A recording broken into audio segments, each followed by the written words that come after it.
I've been looking forward to this morning's gathering for about a year now, ever since I was invited to be part of it. And the main reason I was looking forward to it is because of the immense regard I have for the work of Dr. Herbert Benson in the mind-body approach to healing. It is monumentally important and groundbreaking work. And I've been fascinated, Herb, I think I've read all of your books by now. I've been fascinated by how the implicit religious dimension of Dr. Benson's work has become more and more explicit book by book, as he's discovered just how major a role the faith dimension plays in healing and in confronting the limitations of our lives. It seems to me that what we are after this weekend is a theology of death. How does one live with the knowledge that one day one will die? And it is to that question, I think, more than perhaps any other, that the teachings of our various religious traditions are geared. Perhaps the most succinct Jewish answer to that was given by that well-known Jewish philosopher and theologian, Woody Allen, when he said, "I don't want to achieve immortality through my work, I want to achieve immortality by not dying."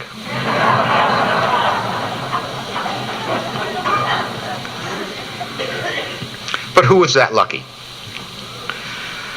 There are, it seems to me, I would set before you a half dozen different ways in which one can articulate a theology of death, in which one can come to terms from a religious theological point of view with the inevitability of the fact that everyone will die. I could imagine a religion that teaches that death is a good thing, that life is painful, life is full of unpredictability, of painful moments, of vulnerability and isolation, and death is the successful completion of that dangerous course. Life isolates us and leaves us open to the slings and arrows of outrageous fortune, and death represents the return of the drop of water to the stream. Death represents our reunion with the source of life. That's one possibility. I could see a theology of death which explains death as punishment for our sins. That is, if we never did anything wrong, we would not have to forfeit our lives. But since sooner or later everyone does something wrong, every one of us is required to pay that forfeit. I could see a theology of death which teaches that life is tragic because death is tragic because life is sacred. That death is an insult to the sanctity of life.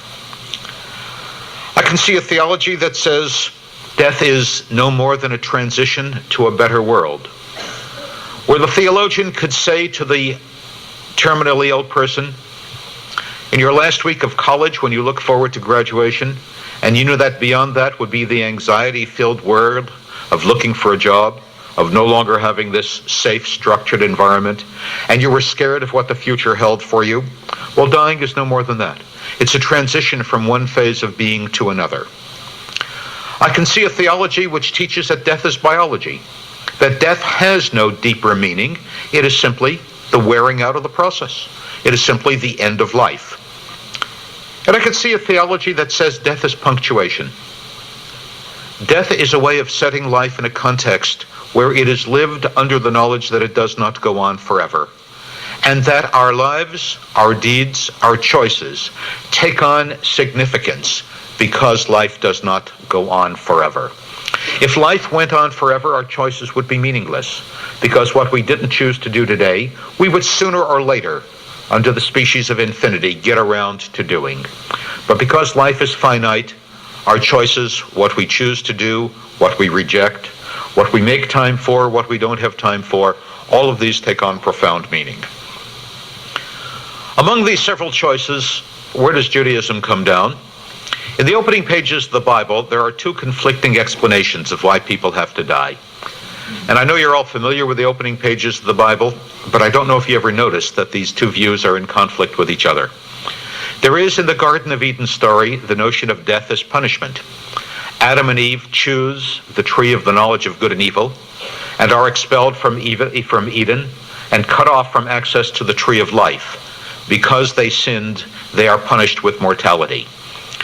God says, behold, the human being has become like one of us. Therefore, let us expel him that they cannot have access to the tree of life and live forever. That's one. It's probably the best known one. But I would call to your attention that in the opening pages of the Bible, there is another way of understanding death.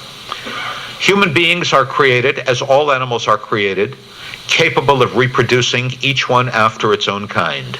And that, I would suggest to you, implies a notion of mortality. Human beings and other animals will give birth and then die to make room for the next generation. Death is not punishment. Death is simply part of God's plan for the cycle of life. In the course of our lives, we will have accumulated so many scars, so many guilt feelings, so many grudges, so many mistakes, that it is better for the world for us to pass on and bring into the world a brand new child prepared to make his own mistakes and accumulate his own scars. Let life begin fresh and unstained all over again. What is fascinating is that both of these views, both of these justifications of mortality, spring from the intersection of death and sexuality, but in very different ways. These are perhaps the two topics which provoke more anxiety among human beings than any others. It's been suggested that one of the reasons the plague of AIDS has captured our imagination to the degree that it has is because it represents the intersection of sex and death. Are there some ways of behaving sexually which are so dangerous that you can die from them? This is the most anxiety-provoking question perhaps we can face. The Garden of Eden explanation of mortality, death as punishment, sees death as a punishment for sexuality. I suspect I'm not the only one with a dirty mind who finds a sexual undertone to the story of the Garden of Eden. That the snake is somehow a phallic symbol, that the attraction of Eve to the sensuous aspects of the apple has a sexual undercurrent to it. You read John Milton's Paradise Lost, and he makes explicit what is implicit in Scripture and in Pauline Christianity, that there is a very significant sexual component to the original sin. And death is their punishment for having ventured to behave sexually. But on the first page of the Bible, the other view, the alternative view, childbirth, sexuality is the redemption from death. Because we are programmed not to live forever, God has given us fertility as a kind of a vicarious immortality. Part of us, not only our DNA, but our values, our hopes, our dreams, our personalities, part of us will survive in our children. So Jewish opinion comes down strongly for the second of those views. Death is not punishment. Death is part of God's plan for mankind. I would say it is closer to the death as punctuation view. Mortality gives our deeds significance. The turnover of generations frees us from having to live indefinitely with guilt and with grudges. But it's one thing to understand death in the abstract, and it's something very different to encounter death in your own life or in the lives of people you love and cherish and desperately don't want to be separated from. And what does the Jewish tradition have to say to us at a time like that? My pastoral experience dealing with too many people in my own family and in my congregation who are on the verge of death. My pastoral experience has taught me that after a period of raging against the dying of the light, people do come to an acceptance of death. For one thing, if you are real sick, if you have an incurable illness that afflicts you with constant pain, death is the only cure. Death is the only release from that illness. What I have learned is that there are two things which oppress the human soul more than the prospect of dying, and they are pain and abandonment.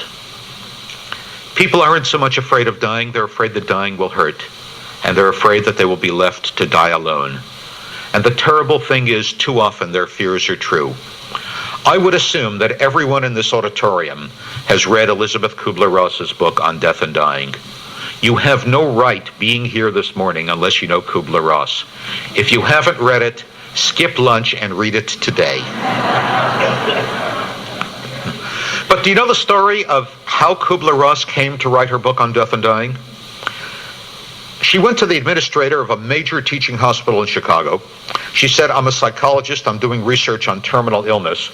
I'd like to interview some of your terminal patients and see how they feel about what's happening to them. And the administrator very fatuously said to her, oh, we don't have any terminal patients. We only have sick patients.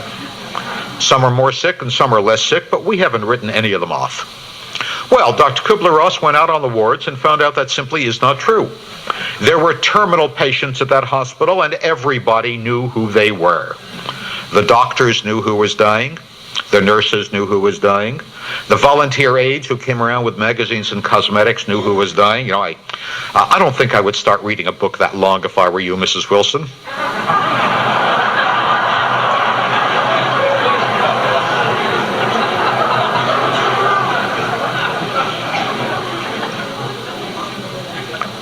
And the relatives knew who was dying.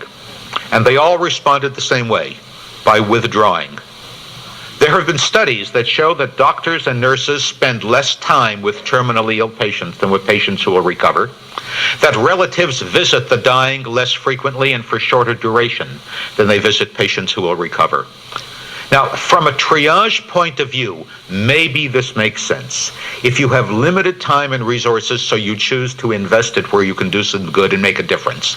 But from a human point of view, that is so terribly, terribly wrong. We can say of the dying, as someone has said of the elderly, they need so little from us, but they need that little so much. If out of our own sense of helplessness and inadequacy, and we don't want to feel helpless and we don't like feeling inadequate, but if out of a sense of helplessness and inadequacy we stay away, we withhold from the dying the one thing we can give them, the sense that we are prepared to help them. For many years, I had a weekly radio program here in Boston. It was an ecumenical talk show, a panel consisting of a Roman Catholic priest, a nun, an Episcopal minister, and myself. We would tape the program on Wednesday afternoon, and it would be broadcast on what would otherwise have been the godforsaken hour of 6 a.m. on a Sunday morning. One Wednesday, I showed up for the taping and discovered that the Protestant representative, the Episcopal minister from Cambridge, had to be out of town that week, and he had arranged for an evangelical pastor from a storefront church to fill in for him. The pastor introduced himself to the rest of the panel. When he met me, he said he was particularly glad to meet me because just the previous Sunday, his church had had a healing service for people with AIDS, and they'd used a reading from my book about bad things happening to good people. I hear him say healing service, and I say to myself, Veasmir, I've got an Oral Roberts on my hands today. So I said to him somewhat sarcastically, oh, I didn't know you could cure AIDS with prayer. And he said, well, of course not.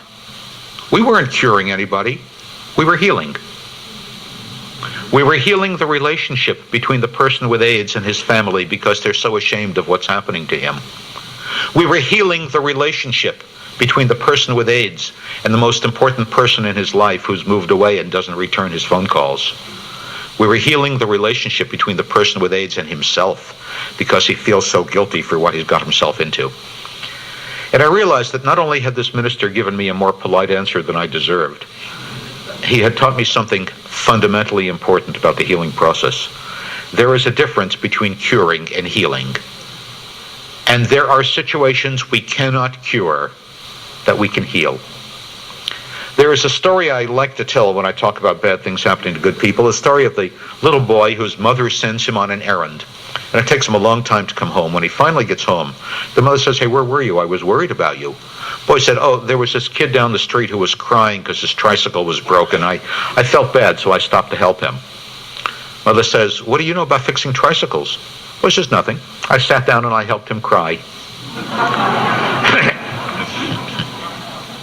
And he's right, of course.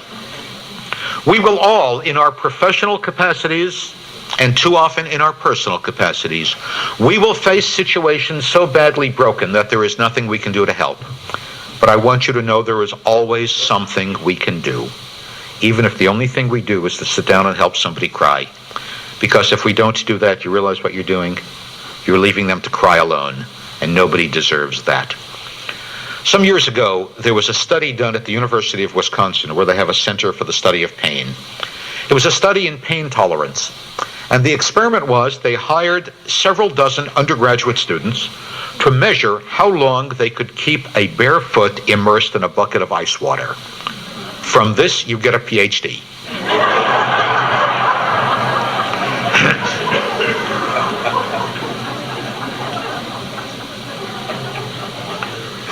And one of the things they learned, and this is something that I have never permitted myself to forget, and I would urge every one of you never to forget. One of the things they learned was this. if there was somebody else in the room, you could keep your foot in the bucket twice as long. Isn't that fascinating? And isn't that very important for all of us to know in our professional lives? The presence of another caring person doubles the amount of pain somebody can tolerate. This is the gift we can bring to the terminally ill. This is the gift we can bring to the afflicted, to the suffering, to the fearful. The gift of our caring presence.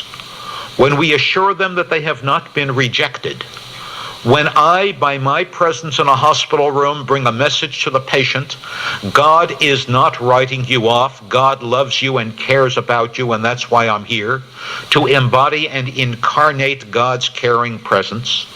When we, by doing something which is not a whole lot of fun but is so important, bring the message that you don't deserve this, you are a person worth caring about, we double the amount of pain that a person can tolerate. When a member of my congregation in extremis would say to me, Rabbi, I can't go on like this. I just don't want to live any longer. What I owe that person is not Dr. Kevorkian's home phone number.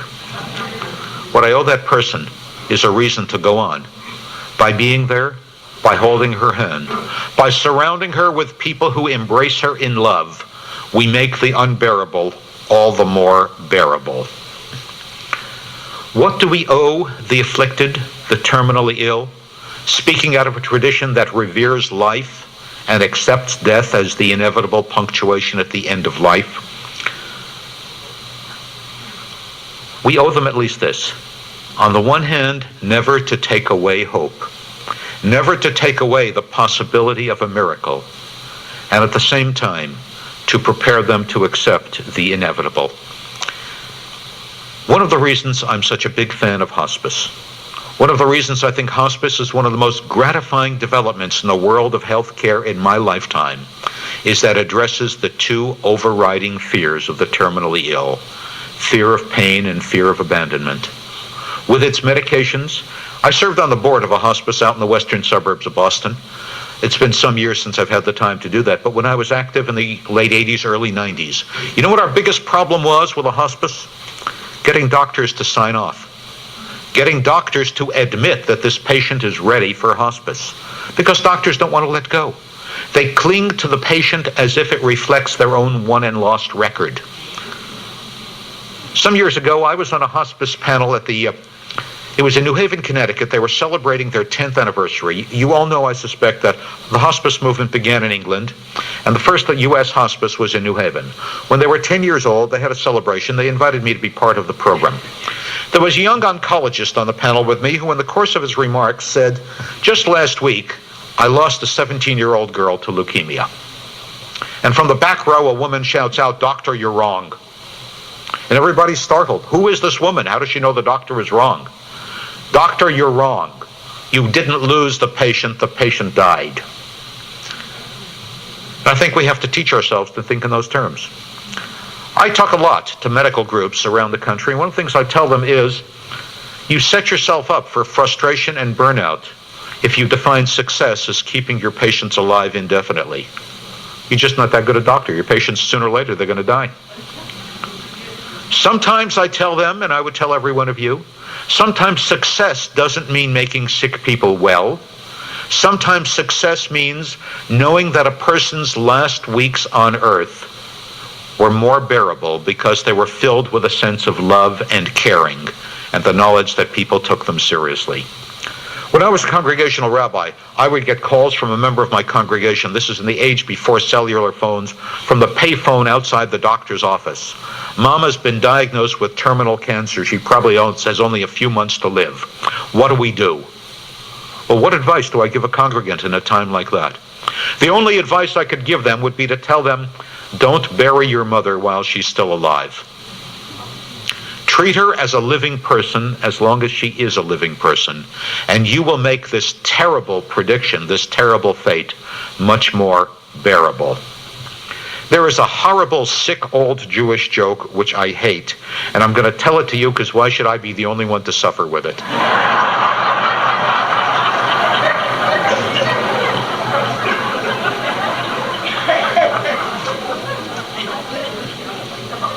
The patriarch of the family was dying, and the family had been summoned for a deathbed vigil, and they know he doesn't have very long to live. And they know that after he dies, the house will become incredibly hectic. People will fill the house for the house of mourning, sitting Shiva. They start to stockpile some food to have it available during the week of Shiva. And the eldest daughter is cooking up a pot of chicken soup, and the aroma fills the house, and the dying old man, with his last bit of strength, picks himself up on the bed and says, "Oh, that smells good. Could I have a little?" And the daughter says, "No, that's for after the funeral."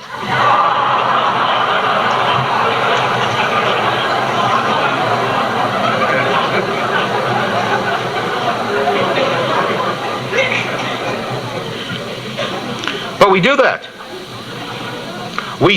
We start to withdraw from the terminally ill because we understand there is no future to the relationship. It doesn't have long to go. We start to withdraw because we need to get used to not having them around, and they feel the rejection. Once again, this is why I love hospice. Hospice teaches us to say goodbye.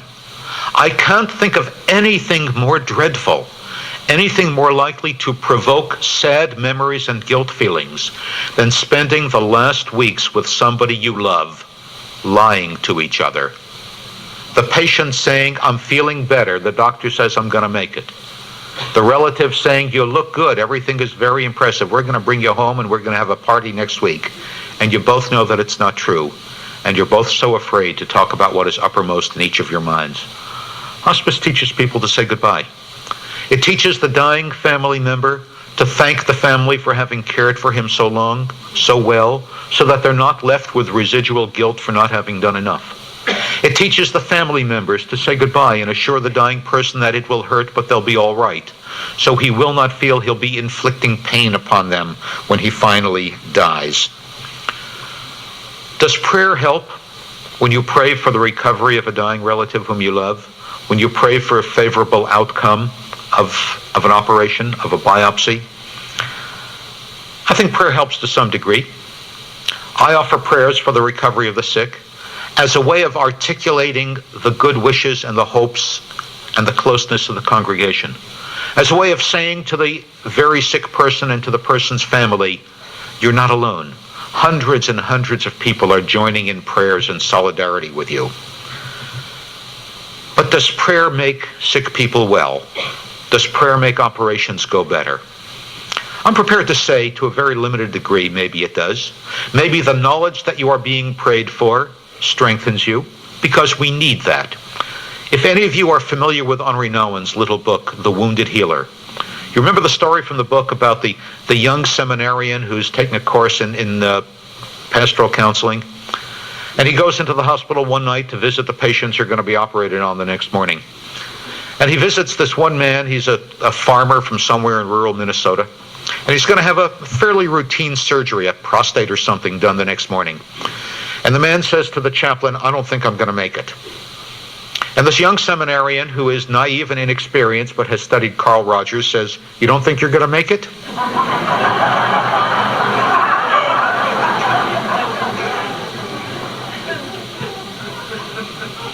And the patient says, "No, I think I'm going to go in the operating room and never come out alive." And the chaplain doesn't realize what this man is asking for. He is begging for somebody to say, "I care about you." He is a widower with no family, with no support system, all by himself. He dies during the operation not because his condition was so serious. He dies because he could not think of a reason to live. And the chaplain should have said to him, "I care about you.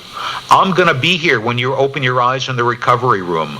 I want to be the first person you see, and together we will thank God for your coming through it." But naive and inexperienced as he was, he didn't realize that's what the man was looking for. Praying for the sick gives them the message that they're not alone. Praying for the sick gives the family the message that they're not alone. But I find it very difficult, speaking out of the Jewish tradition, to go beyond that. I find it very difficult to see prayer as a request for life, for health, for good news, which God either grants or turns down.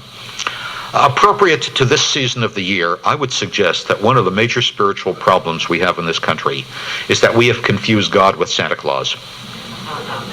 We have come to think prayer means drawing up a list of everything you want and don't have, and persuading God you've been a good girl or boy and you deserve them. Now, I'm sorry, that's not God, that's Santa Claus.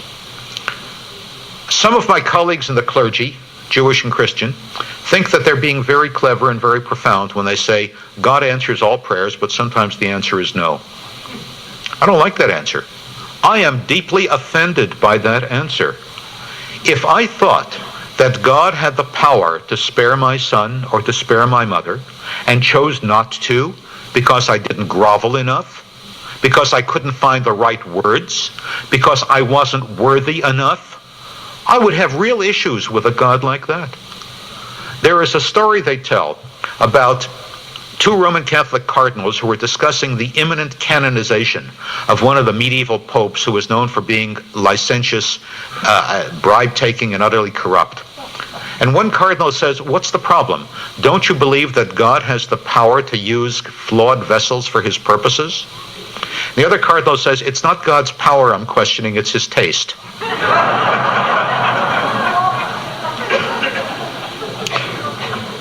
When I consider who has a miraculous remission and who doesn't, when I consider who walks out of hospitals and who is carried out on a stretcher on a bier, it's not God's power I have to question, it's his taste. I don't want to believe. I don't want to believe in a God who chooses to let certain people die because our prayers simply didn't make the cut. I could not worship a God like that. I would much rather worship a God who incarnates his love for all of us by reaching out to give us the capacity to survive whatever happens to us. What is a good death from a Jewish point of view? In the medieval ages, the Christian definition of a good death was death coming after you've made your peace with God. You remember from Hamlet, he will not strike his uncle down at prayer because he doesn't deserve to die clean. This was a good death. Death doesn't sneak up on you. Death gives you time to get your soul right with God. The modern conception, it occurs to me, is the exact opposite of that. So many people would say a good death means I go to sleep and I never wake up. I don't want to live with the apprehension of death. And yet it seems to me, both as the person who has to face the prospect of his own mortality, and as someone who has seen the families of people who die suddenly, it's so hard on families when you don't have time to prepare, when you don't have time to say goodbye, to finish all the unfinished items on the agenda, that there's something a little bit selfish about wanting to be taken suddenly with no preparation. And then, of course, there's the definition of a good death as living to age 90 and being shot by a jealous husband.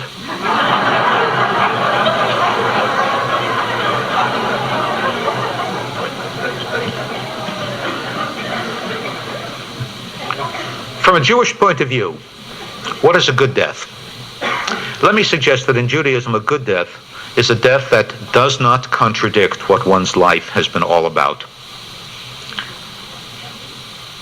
If any of you are from the Boston area, you may be familiar with the weather forecaster on Channel 7, Harvey Leonard. Harvey's a friend and neighbor of mine. He's a member of my congregation in Natick. Harvey Leonard's father was an Orthodox Jew from the Bronx who just died a week ago yesterday.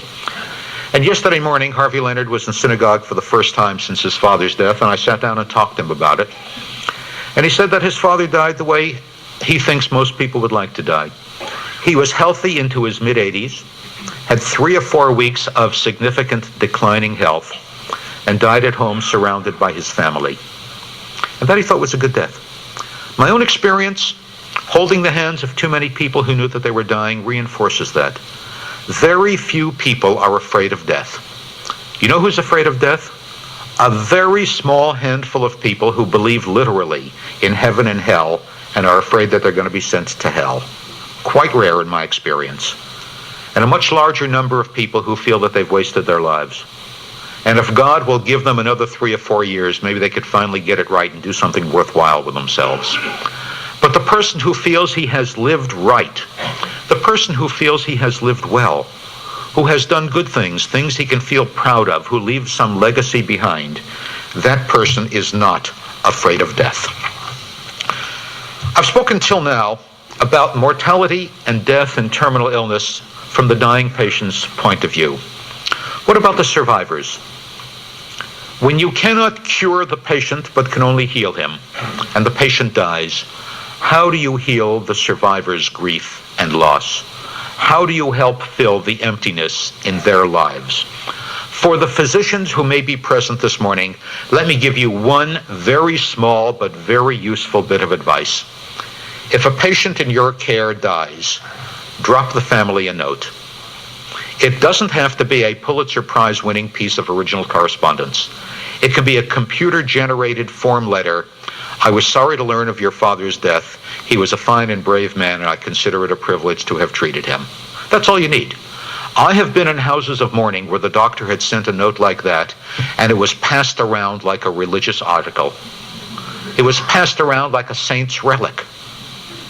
And I've been in houses of mourning where the family bitterly said, when Papa died, the only thing we heard from the doctor was his bill. You will generate immense goodwill. You will contribute to the healing of the wounds of the survivors with a brief little note like that. Beyond that, how do survivors heal? Jewish advice, first of all, is to grieve, but not to grieve excessively.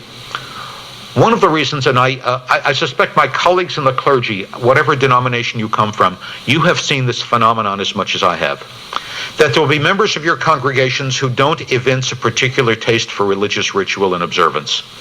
But when they are bereaved, when they're stricken with death, they have this compulsion to do things right.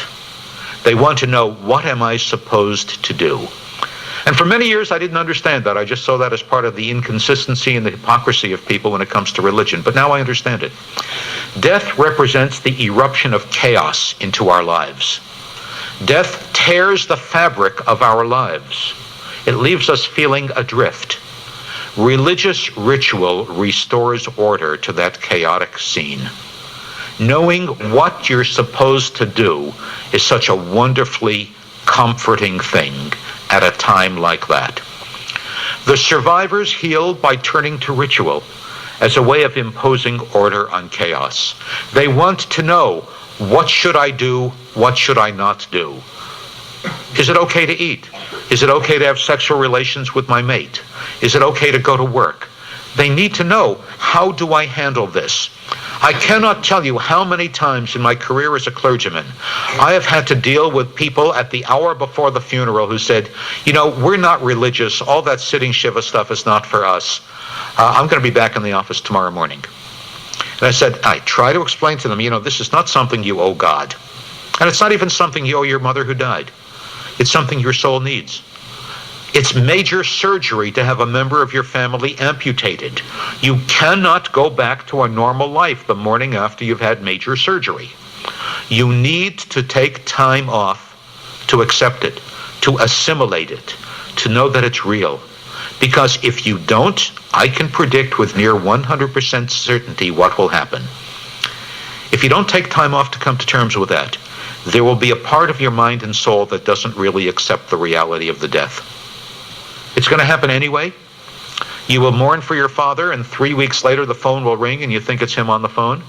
And you will see a gray-haired man on the street and wonder if that's him and run up to say hello to him, and then you have to remind yourself that he died. I remember when my mother died, and my brother and my father and I were sitting Shiva observing the mourning week.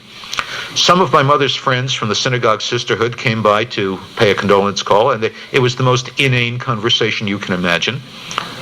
And when they left, my brother and I both had the same thought. We got to call Mom and tell her what dumb friends she has.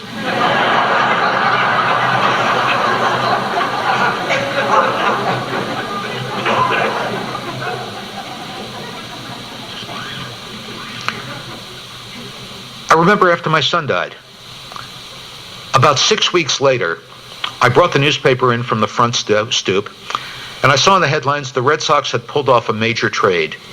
And I went down to what had been his bedroom to tell him about the Red Sox trade. And that was when it hit me that he was dead, that he just wasn't there for me to share this news with. And that's when you do it right. If you do it wrong, that's going to be even harder to accept the reality of the death. More than that, I would tell these people, if you don't take time off to mourn and to grieve, there will be this undigested lump of sadness in your gut. And one of these days it'll catch up with you.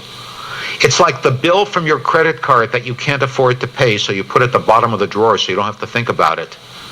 And it sits there accumulating interest, and one of these days you will have to face it more expensively than if you faced up to it right away. So Judaism says, don't you dare pretend to lead a normal life. Take several days off to do nothing but talk and think and remember.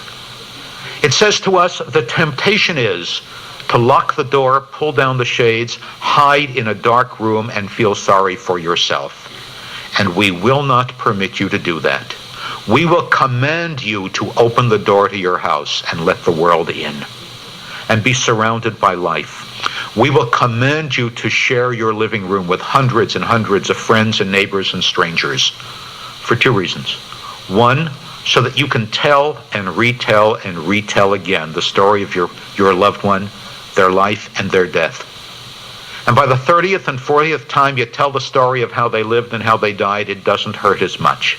And you're beginning to learn how to live with the memory. And secondly, these other people will come by and tell you that they miss him too. And tell you stories about your father or your husband that you didn't know, and help fill out the picture for yourself. So Judaism would tell us to afflict ourselves within limits, to grieve and then to stop. You mourn for 30 days, and then you pick up the pieces of your life again and go back to normal living. Except in the case of a parent, because the bonds between a parent and a child are so profound, so complicated, so deeply woven. You go through several lifetimes with your parent. For a parent, you mourn for just under a year. These days, because the mourning is so much more difficult, because we don't do what people did in previous times, wear special mourning garb to identify ourselves, these days the custom has arisen, and I would never tell people not to, that for all relatives you mourn for a year to work it through and to pay tribute to the magnitude of the loss. There is always guilt when someone whom we loved dies. No matter how good the relationship was, in some ways, if the relationship was good, there will be guilt. If the relationship was complicated and bad and unfulfilled, there'll be even more guilt. I remember a true story, I tell this in one of my books. One January, I had to do funerals for two elderly women in the congregation the same week. And because their families lived near each other, I paid condolence calls on the two families the same afternoon. In the first house, the woman's eldest son said to me, "Rabbi, I feel terrible. I feel it was my fault that Mama died. I should have insisted she go to Florida. How can you live in this cold New England climate in January? It's so icy, you can't go outdoors, you can't get any fresh air. Had I sent her to Florida, she'd still be alive." I try to tell him that he shouldn't really feel guilty because I had not yet learned you can never talk anybody out of feeling guilty. You tell them that's silly, you don't have to feel bad about that, and the message they hear is not only am I guilty, I'm silly also. And then, having accepted my inadequacy, I went on to the second home. And in the second home, the eldest son said to me, "Rabbi, I don't know how to tell you this. I feel I'm responsible for Mama's death. Why did I insist on sending her to Florida?"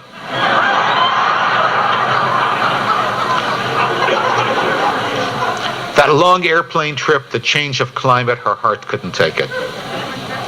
There will always be guilt because if the story ends badly, you afflict yourself by saying, had we done it differently, the ending might have been different. We should have had the operation, we shouldn't have had the operation. She should have gone to Florida, she shouldn't have gone to Florida. We should have found another doctor, we should have stayed with the doctor and trusted him. There is guilt and there is a reluctance to accept the finality of death. What do you do with that? The rituals of mourning, the 7 days of sitting Shiva and doing nothing but talking about the reality of it. The finite period of identifying yourself as a mourner and saying the mourner's prayer. And these are the ways in which we work off the feelings.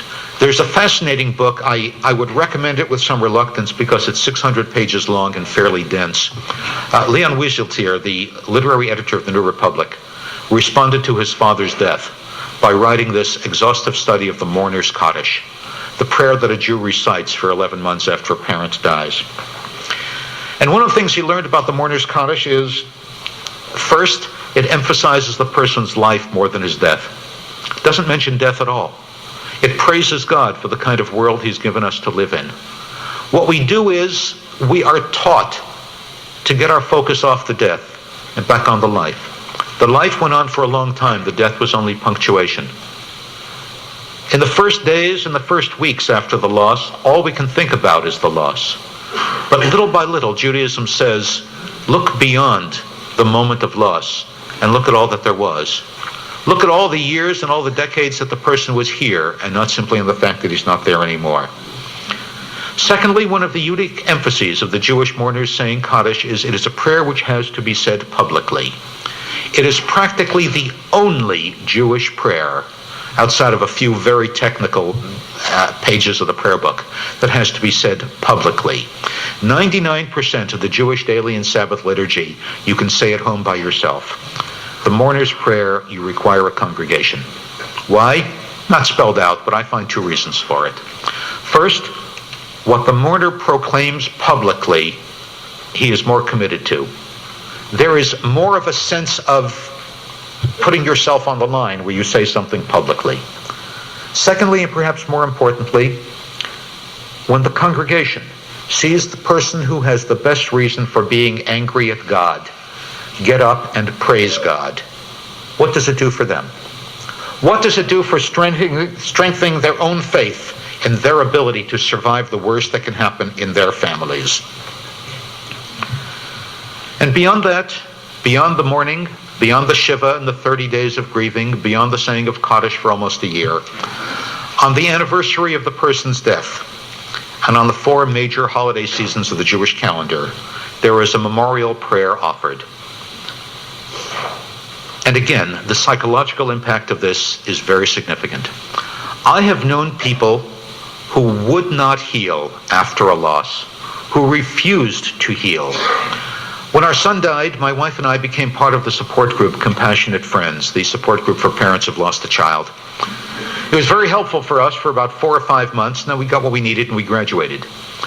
But I was disturbed when I would go to the monthly meetings of Compassionate Friends.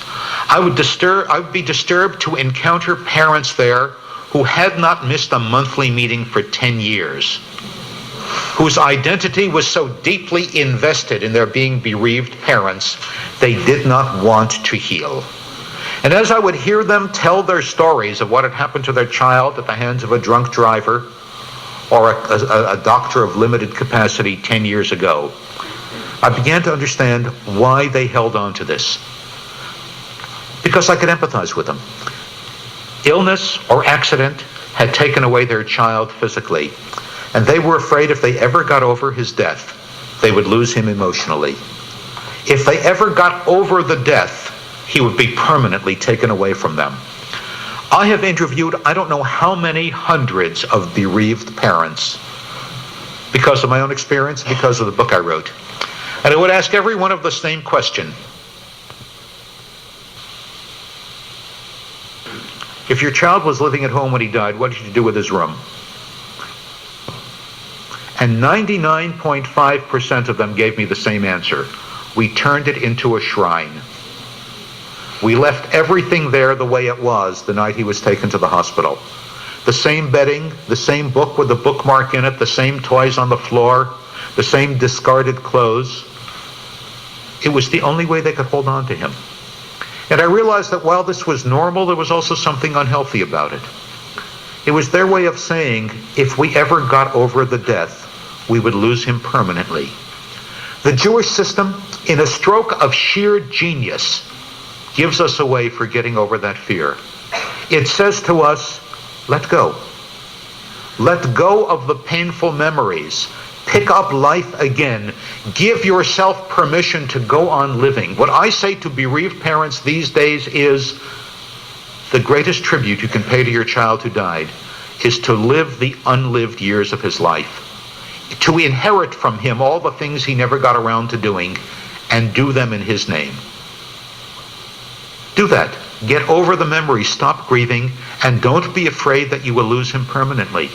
Don't be afraid you will forget that you once had parents as you grow older, because 4 times a year you will be summoned to offer the memorial prayer and to conjure up their memories, and they will be there with you.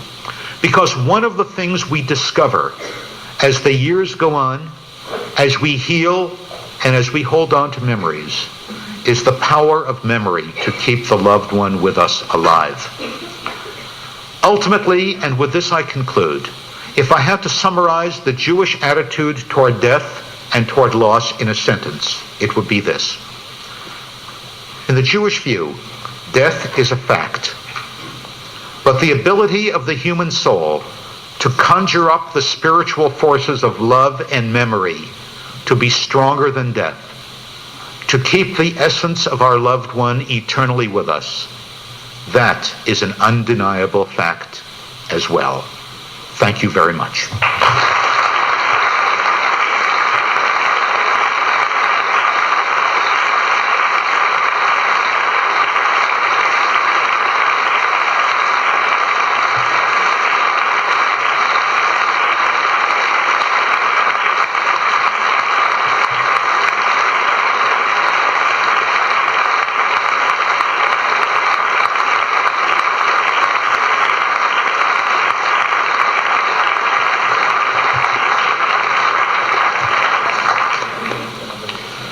Well, thank you. That was more than I expected and probably more than I deserved, but I deeply appreciate it. Far be it for me to stand between you and a refreshment break. But according to the clock, we do have some minutes left for questions and answers. 2 questions? For sure. Dr. Benson says 2 questions publicly. I will try to curtail my rabbinic instinct to give long answers to short questions. And then I will be available up here to meet you individually as well. Yes, sir. I'm Rob Edwards from Mississauga, Ontario. Your last comments about the fear of loss, the emotional loss, and the fear of death. Yesterday we heard an awful lot about the faith factor, and we heard about the Psalm, 23rd Psalm, and David's faith in, I think the last line about the living within the house of the Lord forever. And I was wondering, from Judaism's point of view, this faith that there is spoken of about perhaps meeting up with our loved ones in the future. Could you speak to that? I will try, and I will try to give it a finite answer. It's fascinating. When I speak to Jewish audiences, nobody ever asks me about the world to come. And when I speak to predominantly non-Jewish audiences, that is inevitably one of the questions. The idea of a world to come floats in and out of Judaism over the course of our theological history. And the rule of thumb would seem to be, the more bearable life is in this world, the more dispensable faith in the world to come becomes. The harder it is to live decently in this world, the more we're inclined to grasp the idea of a world to come. Judaism tends to minimize emphasis on the world to come for, as I understand it, one important reason. Because of the danger that if you believe in it too deeply, you will take the shortcomings of this world less seriously. You will be less inclined to worry about starvation in Africa. You will be less inclined to worry about political corruption in the United States. You'll be more inclined to say, all right, so this world is imperfect. It's an antechamber to the real world where everything will be perfect. Whereas the thrust of Judaism has been to insist that God so loved this world that he wants us to make it better. So we have always played down the notion of a world to come. When I am asked about it, what I try and say is, I know that when I die, my physical body will be buried and over the course of years will decay. But the part of me which is non-physical, what I'm comfortable calling a soul, which less spiritually inclined people might call personality, everything about me which is non-physical, my values, my memories, my relationships, my sense of humor, cannot die. Because it is non-physical, it is not subject to death. That's not just a hope. That is an undeniable physical scientific fact. But that's as far as I can go. My three-dimensional brain cannot understand what it means for a non-physical soul to exist without a body to incarnate it. My three-dimensional brain cannot understand the question, will my non-physical soul be able to recognize the non-physical souls of one of those people whom I've loved and lost? I can't even conjure with what it will feel like to exist as a non-physical entity. And so, except when I'm asked at non-Jewish gatherings, I don't spend a whole lot of time thinking about it. Yes, last question, ma'am. Yes, my name is Laurel Bellamy, and I'm a chaplain in Atlanta, and I would really covet some understanding. Our philosophy of chaplaincy at Northside Hospital is that we are multi-faith pastoral counselors, so we go into rooms without any indication of particular denomination. We can't even carry Bibles in plain sight. I secrete a Bible somewhere on my person. More often than not, when I walk in a door and say, I'm the unit chaplain, my name is, how may I serve you? If they're not Christian or Islamic or Muslim, if they're Jewish, they say, that's okay, I'm Jewish. Can you give me some understanding of what the subtext is? That does not necessarily conclude the conversation, I might add, because my father's people are Jewish. But what does it mean, time after time, when I open the door and say that neutral thing, to have that come back at me? That's okay, we're Jewish, that's okay, I'm Jewish.